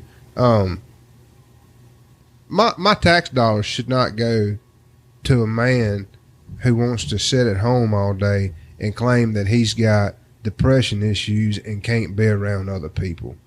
Unless you have served in the military or unless you are totally handicapped, my tax dollars shouldn't go to you. Well, they're mostly going to Ukraine right now. And you should not be able to vote. If you are not a net contributor, kiss my ass. I agree with that 100%. Oops, that was contentious. Yet again. But I'm going to tell you, I've got a family member that's Down syndrome, and man, there's nobody like a kid like that. They don't even do it intentionally, but they can raise you up when you're feeling that you're low. I mean, because God has a purpose for every soul. God has a purpose for every single soul, and that's why. I mean, they're trying to genetically wipe that off the face of the planet by through abortion and genetic. No, everybody what has I'm a telling purpose. You, if you want, God help a man that ever tries to hurt that girl.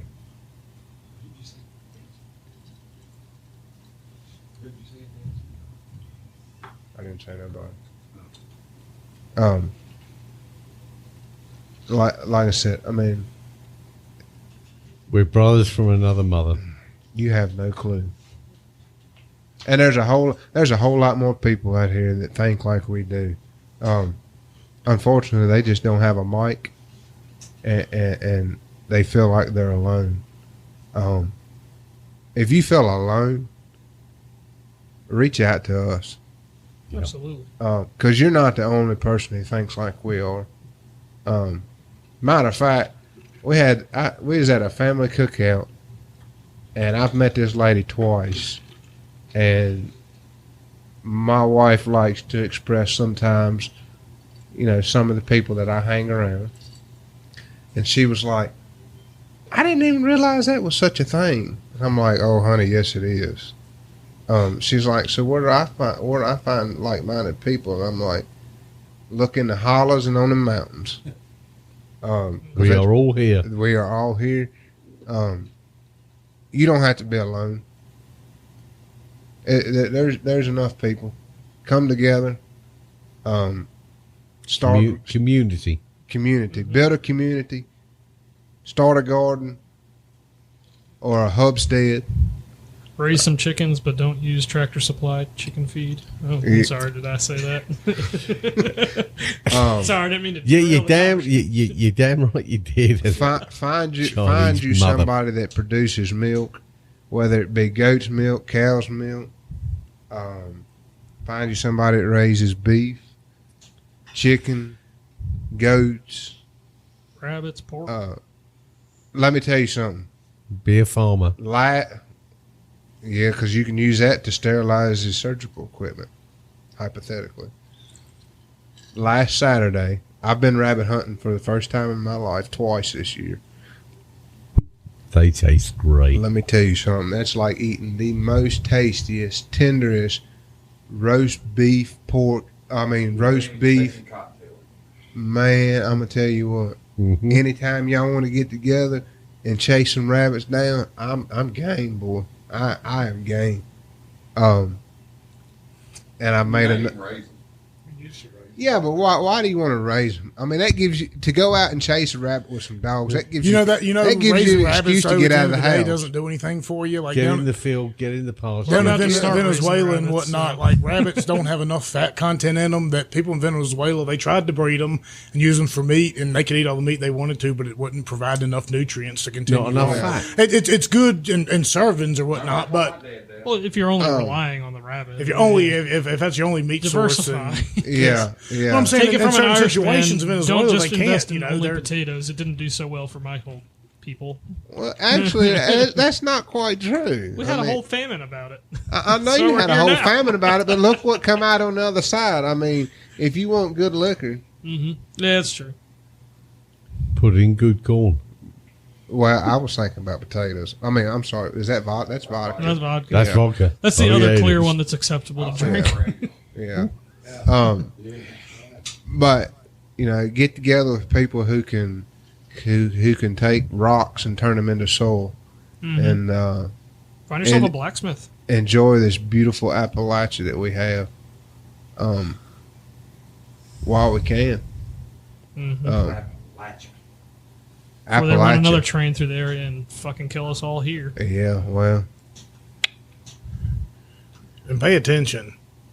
Pay attention to your You got kids. it. Pay attention to what they're doing. If you have to send them to a public school every single day they come home, you need to be deprogramming them, talking to them, letting them know what they learned, and Let them touch grass. exactly. Get them outside. Don't let them be in front. That's my daughter. I love her.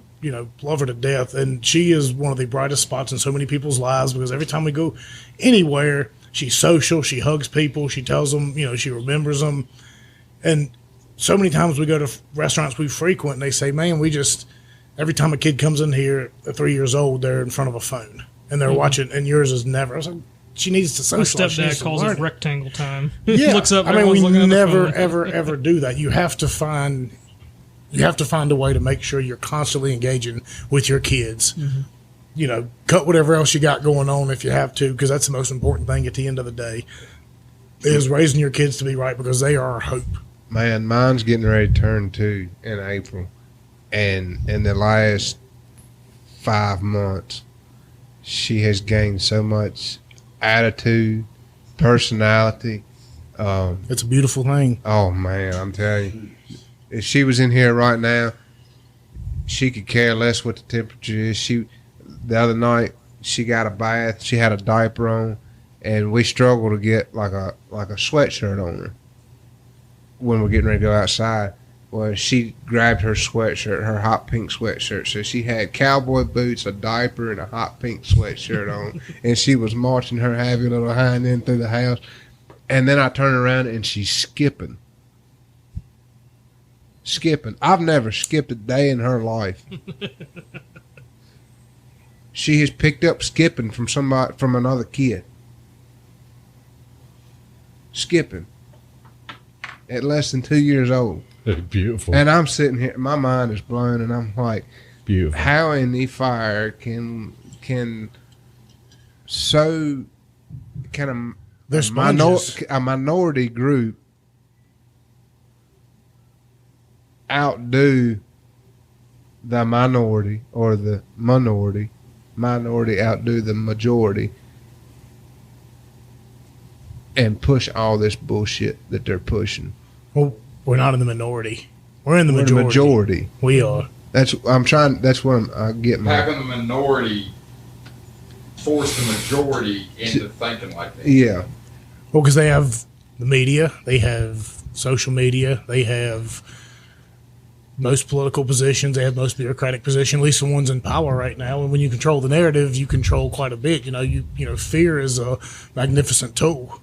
My I mean, wife you wrote can- an article not too long ago, kind of touching on it a little bit, talking about how Simon, you may remember this. You seem old enough. Oh, damn.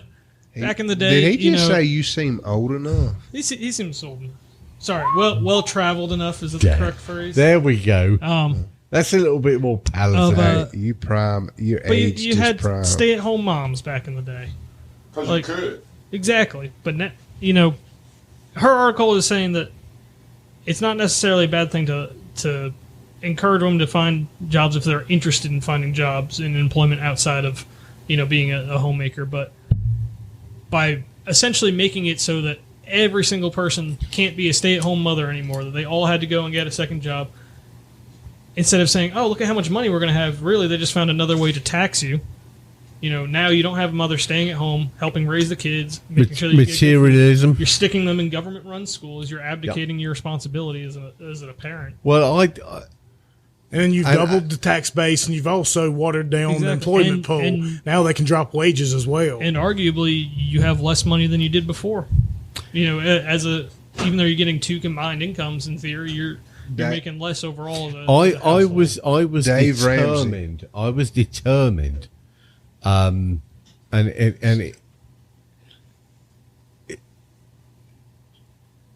it doesn't meet the narrative. I had a damn good job. Offshore oil and gas, great income, and I didn't want Heather to have to feel obligated to work. And it's an old-fashioned concept. Shoot me. But she raised our kids. Now you're sexist. Well, now I'm a sexist. Oh, absolutely, of course. Misogynist. As soon as I said that, here comes the hate mail. So fuck off, right? This is about family. And you can send all of your complaints and emails and letters to fuckoff@simon.com. Roger that. But I don't know, what's that lady for the town council? What's her email? Oh, no. That's not town council. Or, sorry, the yeah, school board. no, she can't even raise to that level. But it was about having a family where we would embrace Appalachia. family where we lived. Mm-hmm. We would sit round the dinner table for breakfast, lunch, and dinner. We weren't obligated to play that stupid fucking game of TV dinners with both parents obligated to work. I mean, and that's a very privileged position to be in, and I accept that because a lot of folks have to do their two jobs, mother and father. Have to do, Well, especially nowadays. especially. I would love so nothing more than to tell my wife that she can they become a have stay-at-home broken that down, and I rejected it and went fuck you, because Heather bringing up the kids was paramount. And there is multiple beers going off here right now, whilst I drone on and blah blah blah. But that to me was my existence, was to have an income. Thankfully, was able to sustain us both and our family. And that's a privilege, Quit swallowing them Skittles. which is a bloody shame, because it shouldn't be. Mothers should be there to nurture their kids. Absolutely. Oh, and I'm a fucking sexist for saying that. Oh, I can't Go wait till fuck I'm a yourself. stay-at-home dad. If you think I'm this, Why? but it does my head in to say or admit that. Simon, right quick, Dave Ramsey. He did about 2 weeks ago. I was listening to one of his shows. It's cheaper for a household of four for the mother to stay home and raise the kids than it is for a father and a mother to work. But in Because 2023, because of the cost of childcare. in 2023, a female is more employable and can make better wages than a male. Yeah. I get embarrassed every month, man. Don't be embarrassed. Oh, I'm not. I'm happy about it. Look at it the way I do. Until y'all talk shit about her train wrecking in Ohio. No. Oh, my wife's the breadwinner in my family. It ain't no doubt about it. We both married up, Billy. We're both way. Hell, I'm married up. But, a big part of the idea behind the show... I went from crazy to smart. Is I wanted to get to the point to where my wife wouldn't have to work if she didn't want to. One of the two of us be home at all points in times, you know what I mean? Like, so can you imagine... I'm never going to do that driving a truck. Let's step back for a minute. Hang on. Can you imagine, for years, the dads went to work, the mamas raised the kids. Can you imagine what the next generation is going to look like if the moms are working and the dads are raising the kids? Because I know for me personally, if I'm raising my two kids, if I'm the stay-at-home dad, my kids are going to be tossing hay bales. They're going to hate the federal government with a dying passion. Roger that. And they're going to be able to do anything and everything that I can do. You want to meet my 7-year-old? I have met your 7-year-old. That's what I'm saying. Imagine a generation where the woman she can be the breadwinner, and the dad can raise the kids instead of the mom staying at home. But now the problem I have with that is biblically, the man is supposed to provide for the house. And the mother is much more nurturing, though. I agree with that. But on that sense, if money is an issue and the woman can make the most money, the man can still provide for the house by, tending to a garden, the butchering, the animals, and hunting and fishing. That's old school. You're coming back to replacing old school. That's right. Okay. Right. So then you get back into a generation of kids that was like our forefathers. Can you imagine? Ooh. You think we're button pushers? Can you? I can only imagine my daughter having half the amount of mouth that I have and the opinion that I have standing in a school board meeting or a board of supervisors meeting, or decides that she wants to run for some political office. Because I'm going to tell you right now, with the attitude that my almost 2-year-old carries with her right now, she would burn Richmond down. Give her a few more years. I don't need a few more years. I see it now.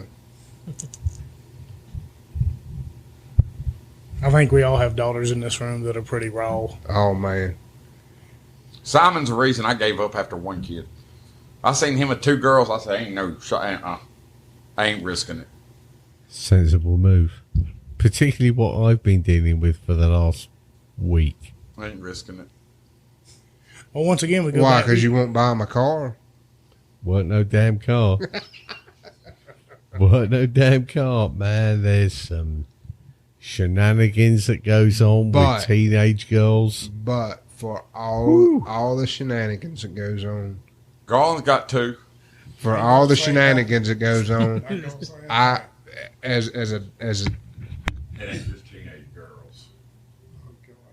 I couldn't imagine. I'm not going to incriminate myself right now. Garland's got 2. I couldn't imagine my life without what I have in it now. No, absolutely not. We're blessed, mate. We are blessed. And we all have a responsibility, too. I might catch some heat from some family members for saying this that might listen to the podcast and they might not. But my first wife had a little girl. And, man. Anyway. They're beautiful. Dude, it's talking about it taking a shit day and making it better. I'll dig that hole all damn day. I don't care. And then my little girl now,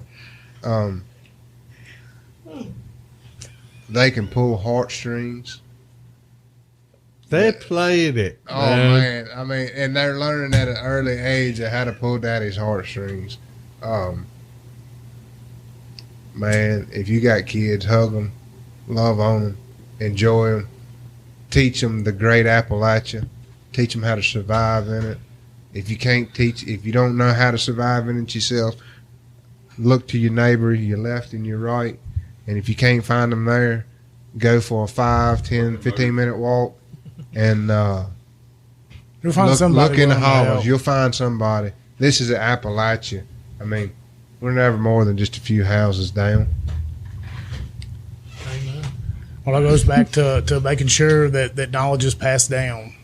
Making sure that everybody can learn as much as they possibly can at a young age because they're going to sponge it up. I mean, I don't know, compared to Amos when it comes to all that stuff, I don't know jack crap. So I figured, well, since Amos ain't got the... Amos got a little sand in his cooter when he thought about Well, having that's what I was another getting little at. That's what I was getting at. Since Amos didn't have the powerful enough sperm to produce a male, I knocked the nuts off of it. I feel like I had to come in Hey, I'm glad and have a son myself, and I ended up throwing Amos's name in the mix late in the game. I said, well, how about we name our son such and such Amos? And my wife for some reason liked it. I was like, well, now I can hold him hostage since he's his namesake to teach him the crap that I can't teach him. Have him up here at the woodshop, have him up here on the farm saying, look, I got stuff going on. You're going to jump in the dang barn with Amos and learn some stuff today. He's going to have to because, you know what I mean? Like community. He's going to end up with y'all need to farm listen. arms. Y'all need to listen to what Garland just said. I said, wait till they get 44 and you can't help them. Oh, I don't even damn. want to think about that point in time. There's a I'm going to be crusher. so old Thank at you. 44. He's still taking care of his mama. For real. She's 99. Now, aside from all of us sitting in this room right here, and we all know people who know people who know people, but how many of the younger generation will actually bring their parent into a room, into their house, and care for them until they pass instead of stick them in a nursing home? I know it. Anybody with any dignity. Anybody with any dignity? Amos, Thank you. What you just said, I've got to share this right quick. You said you knocked the balls off of him. I got an uncle. He's not doing so hot right now. But if you know him, you would never forget him. He married a daughter of. He married one girl out of 9 girls. What? Yeah. Oh, And damn. He's a midget. He's 35, something like that. And they're sitting there, and he had 2 girls. That's where I got that from. He had 2 girls, and his father-in-law had 9 girls. And they were sitting at a family Christmas or Thanksgiving one day, and he looks over at his father-in-law, and he said, well, Dad, he said, I guess me and you the only 2 real men in the room. He looked at, he said, what do you mean by that, Marky? He said, we're the only ones that ever get in deep enough to knock the balls off boys and turn them into girls. There you go. That's where I got that Hey, from. what I'm telling you is man, he was a big father figure to me growing up too. Man, I'll save some of the stories for later on. But you might have sent a vehicle to his shop, Montgomery's Body Shop, right there on the corner of Golden View and 40. Yeah, right there in Redwood. Probably. Where, Matherly welded there for a while, but now Cabell Gardner was Mikey, man. Man, I know what you're talking about. I can sit here and tell stories all night. I need to tell Chris some shit about You but you talking about somebody who loves Appalachia or loves Appalachia. I mean, he was 3'5", and his wife was very tall for her. She was tall. she's taller than I am Yeah. by a couple inches. So I mean, close to 6 foot.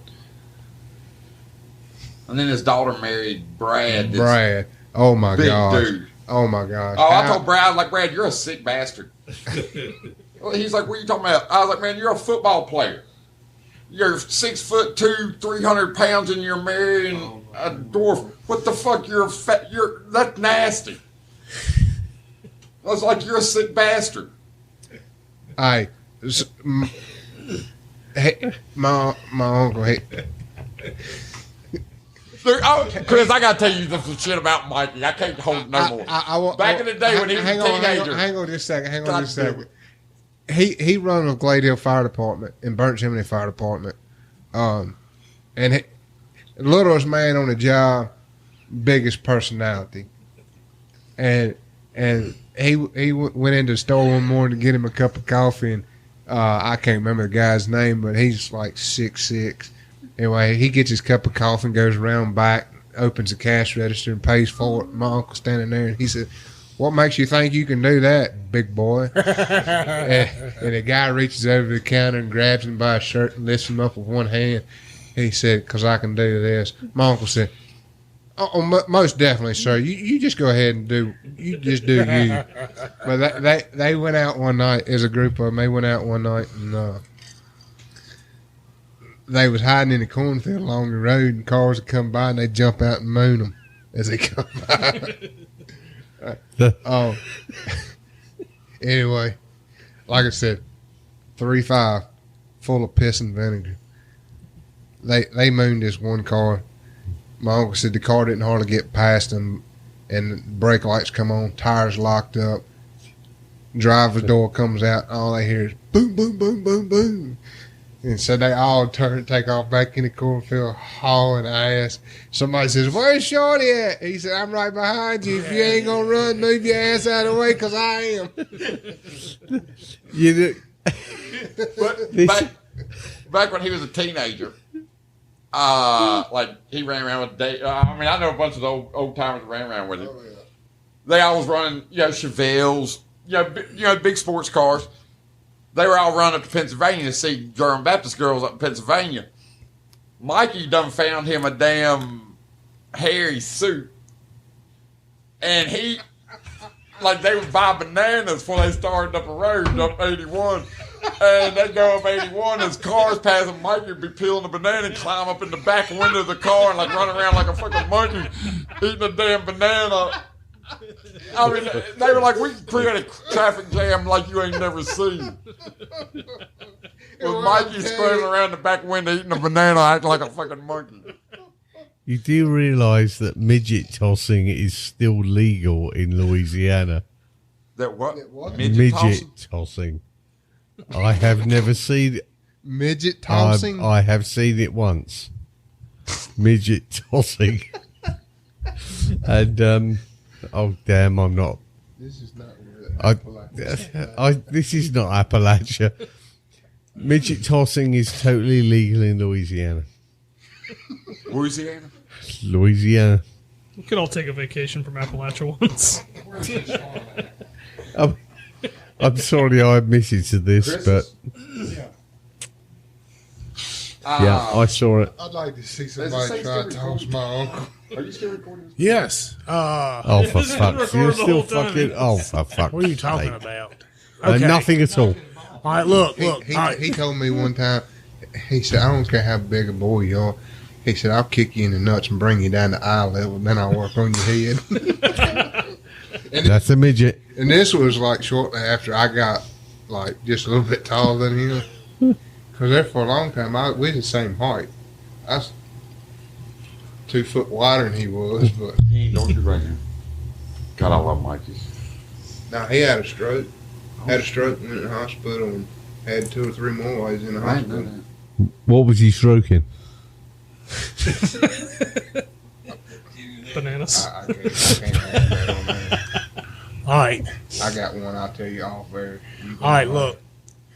This is our 100th episode, so I want to go on the table real quick before we get out of here. Sake. I'm just kind of curious, through all this in the beginning, I want to know what your best memory of all this is. What's the most fun you've had, or most time? I mean, I'm gonna start to my left with here with Simon. So I'm just kind of curious of what's your best experience or most memorable experience, whether listening or Every time being I on come a show or anything like that. Every time I Oh man, there's no pressure there. I mean, just because I'm to your left makes me an easy target, right? Yeah, I'm just going in a direction. It ain't your left that makes you easy target. Oh shit. It's that damn boat you sailed on over here. Oh, did I say that out loud? I'm sorry. Yeah, could you keep your fucking comments to yourself? I got no fucking idea, mate. I mean, it's been a beautiful thing. This is our 100th podcast. Yes. The 100th episode, it will be released. I feel as though I should make some outstanding statement, but I'm completely incoherent because I've been sat round a bunch of complete fucking drunk. I have a couple of them, Billy. Okay. Thank the Lord. Ryan Woods showing up with a cut finger after stealing his sister's car and winning at the race in Callaway unannounced into a podcast has to be the best one. That episode Ryan. was freaking phenomenal. Ryan. Yeah.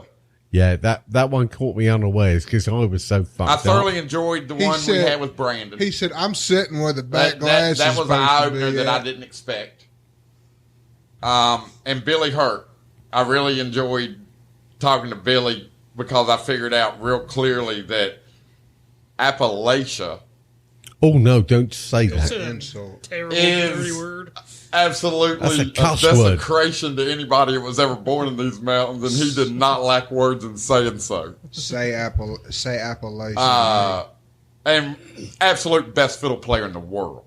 Yeah, Without question. without a question. But them two were great. Ryan Woods killed me.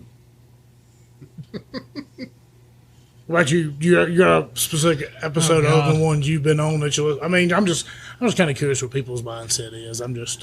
Well, I found out that I can't listen to you do any type of food review while I'm working because then I just can't stop thinking about food and I eat my lunch by 9 o'clock in the morning. God, I don't know. I think So he's not a big fan of the Farming podcast. You don't listen to one of them. I've only got the first one so far. And then work got real slow and we just started watching TV all day. I don't know, probably the first episode just because that was I remember you had reached out to me a couple of times but hadn't even asked me to come on. We were just chatting on Instagram. And I was like, all right, I'll give it a chance.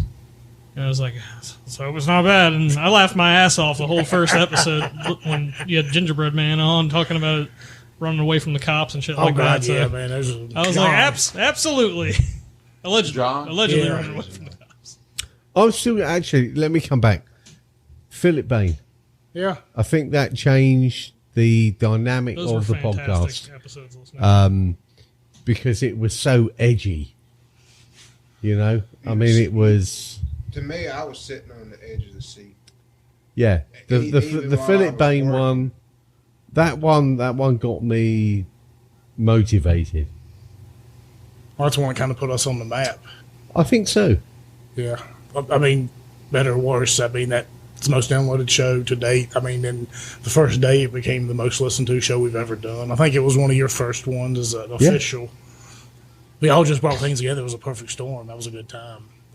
Me, now, of course, I've been there for all of them. I know everybody in this room hasn't. I've had a lot of fun. I go back to Levi Lowry. Hold on, Chris. What's your favorite one? Finish? No. I'm finish up. going to go to you first. Finish up. No. And you can't use one that you've been on. You got to just, use one that. To be honest with you, I like hearing the Iraq stories. Those are pretty funny too. Yep. They're good to say. What's the one, the guy's name? It's some off the wall nickname y'all have Bird? for him. Pooh. No, it's not Bird. Pooh. Pooh, and then there's another one. Special ed. Special ed. Special ed. Don't say that. No, it's. I like them all. Some of the very first ones, I still haven't gone back and listened to, but after the Philip Bain one dropped, I started going back and I listened to the one with you and your wife on the what was it, the parental being a Prenatal center? Yeah, the prenatal center. Yeah, I've done two Not with the my one on wife. Pornhub. Huh? No. Don't you dare. I don't know. All in all, I mean, most time every Tuesday, I've got Appalachian podcast playing, and I'm laughing and giggling. I don't know. I couldn't have asked for a better bunch of guys to give me a mic. Because sometimes they sit across the room from me and look at me like what's getting ready to come out of his mouth because they don't have a clue. And we don't. Join the crowd. That's why they look at me. And then Amos, somebody said, Amos sounds a lot like Kevin Hart telling jokes. Damn, I wish I had his fucking money. Let me tell you. But they love you. They love you. Trust me. Yeah, I think mine, one of them was Levi Lowry. Big reason because I just became such a fan of his music, and it was a really interesting show to do. But I've had fun at every Woodshop Chronicles episode, for various reasons. With Simon on board, it's just every show's been a unique and different experience. He brings just such a ridiculous perspective to everything. It's really made God, you finally listened to made it. all the shows. But I mean, and every single person we've had on here, I've enjoyed learning from. I've enjoyed speaking with, and we've got some hellacious guests coming up here in the future. I'm really, really excited about. Melissa Gaona. Yeah, Man, she's a phenomenal, was a show. phenomenal That was a human show. being, phenomenal person. Before we get out of here, I just want to take a moment to thank everybody who kind of helped us out along the way. It won't be a long list. If I forget about somebody, y'all remind me. But of course, Amos and Simon for allowing me to use their properties to do a handful of these shows on and come on these shows and hang out. Buddy's Barbecue for all that he's done for us, bringing us food on multiple occasions. Go check him out, Brian. Down at the Burger Company in Rocky Mount. Go check that place out. I'll be there tomorrow. He has been phenomenal to the show. He was one of our guests, one of our most listened to shows. Actually, it's number 2. Great person, good businessman, good establishment. Go down there and spend some money at Rocky Mount Burger Company. Foster's General Store. For anybody out there that likes growing something a little leafy, go down there. He's going to hook you up with everything you could possibly need. And they got a new Peace O' Mind. Peace O' Mind. No, It's Peace O' Mind. Peace O' Mind. It's like a private lounge or whatever. There are a couple of events they got coming up. One is like a puff and paint, which, I mean, if you want to go up there and smoke a little bit, I guess, and do painting some drawings, who knows? You might be a freaking Picasso. Another one they got, Simon, you might be interested in this one. I'm going to announce it. I don't know what the date is, but they said they're thinking about a tit for tat, which means they got tattoo artists up there giving you tattoos while some stripper is dancing on a pole or something like that. Why did he mention my name in this? So thank Foster's and the guys at Peace O' Mind for all their support. Who else am I thinking of? Who else? Living Proof. Living Right. Proof, yes, absolutely. That, for inviting us into you know their- what they've got going on there? They've got some beer there that's Quite delightful. I think that's a gem of an understatement. Their beer there is off the chart. That was the second time I met Billy being there. Yeah. And I mean, it's probably living third or proof, fourth. living proof beer. I tell you what, I mean, that's in the middle of Rocky Mount. Wake up, people! This beer is off the chart. Yeah, and if it's you made got out an of crappy Englishman, happy. rainwater. Runoff water. Oh, man. Yeah. Well, beyond that, and thank people like Smokey the Appalachistani right here for coming down and giving us their time. I mean, we've had famous people, we've had homesteaders, we've had farmers, we've had Smokey's opinion. Is it blows my mind How about. did you get the nickname Smokey? So I used to work in Parks and Forestry, played paintball, and just started calling me Smokey. And that's You just have the- you have a very intellectual perspective about where we are today, and I think a lot of people should listen to your perspective, because it's extremely valid. Thank you. You know, everyone can swing on, oh, it's a conspiracy theory. Oh, it's this, it's that. I think we're conspiracy truthers at this point. Oh, spoiler alert, spoiler alert.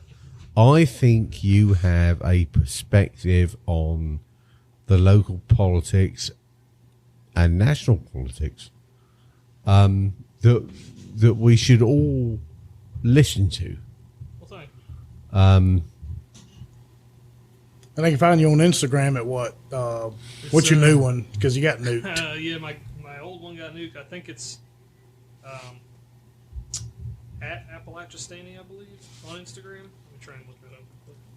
Yeah, go check that out. I mean, we, you know, when I started the show, I just went on there and typed in Appalachia into Instagram, and I started following any account. Some of them ended up being good. Some of them ended up being not so good, but started liking the stuff he was posting and just reached out to him and said, come hang out. Yep. And that's how so many of our guests have come on here. And I so much very appreciate every single person that has given us their time, because at the end of the day, time is the most valuable resource we have because you can't get it back. It's State of Appalachia, one word now. State of Appalachia. Or if you just type in Appalachia. Smokey the Appalachistani, you'll see the bear flag, and then you'll see, hopefully, some not ridiculous take that I'm posting about at that moment. Or And great, and great content. And also us on Instagram, Appalachian Podcast. Well, thank you guys for having me on. Twitter. I honestly love coming up here.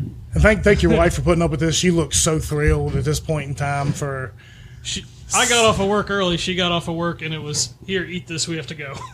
So, But yeah, we... Can I yeah. put a few things out? Yeah, absolutely. Looking forward to the next farming podcast. I know we're working on trying to get with a local legend, Ned Hudson. We're waiting to hear back a few things, see if we can get a date with him. Working on our homestead creamery. We've got a guy that come in shortly after they opened up and has been a owner or a part owner until a couple years ago,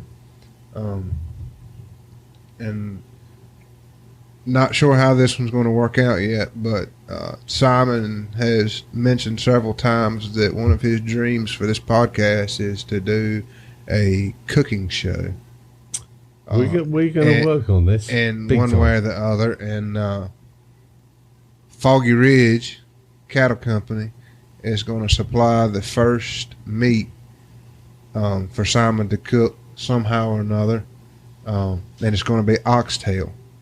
Oh, yes. So, brace yourselves. So for those of you who are interested in trying to figure out how to get some good meat, cheap, that most people don't think about using, I'm looking forward to getting that one. Not sure how that one's going to work out. Simon told me the average cook time for oxtail is somewhere around 5 hours-ish. 3 to 5 hours. 3 to 5 hours. Absolutely. So there's a whole lot of beer that can be drank and a lot of time Yes, that can there be is. spent while that's cooking. So yeah, I'm excited. The future is bright, man. We are going to do a cooking show, and we're going to launch it. Foggy Ridge Cattle Company. Look us up on Facebook. Well, as far as the rest of it's concerned, I want to thank everybody else for tuning in over the past 100 shows. Keep tuning in. Keep telling people about it. Word of mouth is the best way to go. Patreon.com/GetOnTap. You get all these episodes early, $3 a month minimum. You can give more. Oh, yeah, Brandon Scott out in Texas. Want to throw a big shout out to him. I think we're going to be doing a West Texas run maybe here in the next year and stuff. He's been a huge supporter here. Want to thank him for reaching out. We got a huge presence in West Texas, so You know what we need to do? We need to pack everything up and go down to West Texas on a hog hunt. we'll probably will. We'll do something like that. But I think we need to do that by helicopter with fully automatic weapons. Oh, I got connections down there. All right. Patreon.com/GetOnTap. Subscriber only content. You get all the shows early, and you're supporting us. $3 minimum a month. That's like half a cup of coffee that you're going to spend at Starbucks. But you can give more if you'd like to. And when we start doing live shows and events and stuff, you'll get first crack at some of the tickets and because we got some huge guests coming up here in the future. So for everybody out there, I apologize for this episode. Don't apologize for anything, brother. Moonshine. Only because you're going to have to decipher some things on your own. But for everybody here that showed up tonight, make us a special night. I sincerely appreciate it, and we'll catch you on the next one.